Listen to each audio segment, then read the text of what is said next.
One thing I think is interesting about creativity is that it's this ancient idea. You can go back to the ancient Greeks and look at the writings of Socrates and Plato and find them essentially talking about what we know today as creativity, but it really did not become a topic of interest and certainly not a topic of research until the year 1950.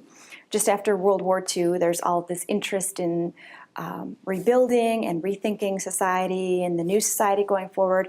And a gentleman named J.P. Guilford, who was the head of the American Psychological Association at the time, gave this talk to the APA all about creativity, and that this was sort of a call to action as a new concept that we needed to be thinking about and looking ahead to the rest of the 21st century.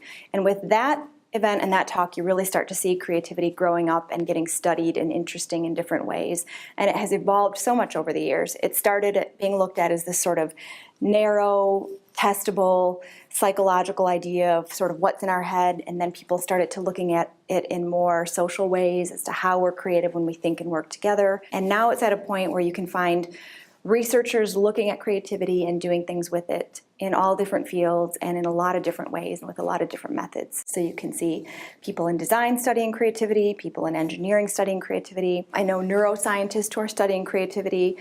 I work in education studying it. There are people looking at it from a sociological and social justice lens. So it's such an important and broad idea that touches on all of the areas of our lives. I think we oftentimes try to put it in a box and think about it as this thing for special people or for artists, but it's so critical to who we are and how we move forward as a society.